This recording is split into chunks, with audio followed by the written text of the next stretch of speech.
how would you? Of course, people have tackled this for years, but how would you describe Bizarro as a genre? I think it's something different to everyone who considers themselves a practitioner of it.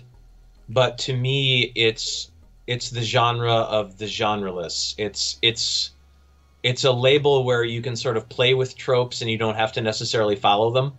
When it was founded, it was basically a bunch of people on the internet finding each other and going, "Oh, I write stuff that's not quite classifiable under traditional genre labels either." And there are enough of us where we're going, "Oh, we all like this. So why don't we just call it a thing? Because obviously we all want to read it."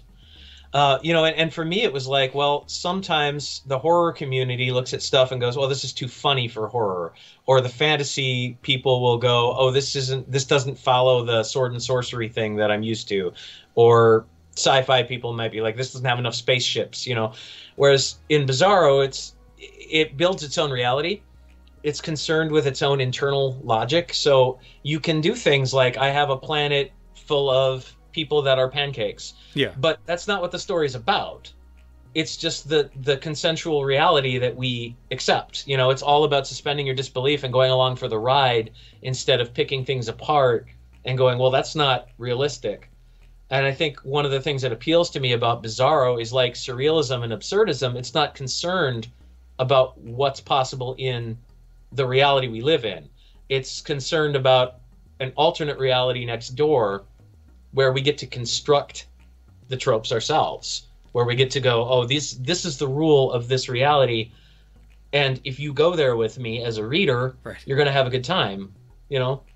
Now, I didn't see the label Bizarro anywhere on Jurassichrist. Would you consider it in that category? Or if not, how close to it do you think it is? I would say it's in that category. Okay.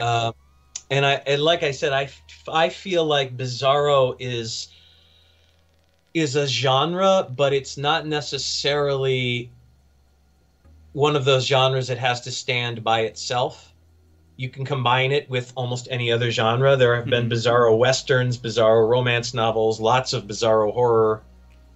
Some people do that kind of grindhousey, schlocky thing. Some people do more like classic absurdism and existentialism.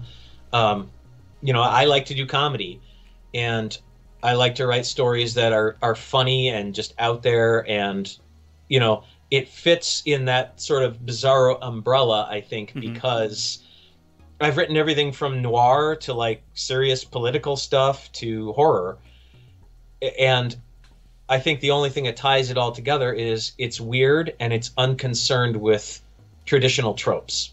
It's willing to sort of test those limits and go, well, what if this is the reality that we live in instead of the one we're used to?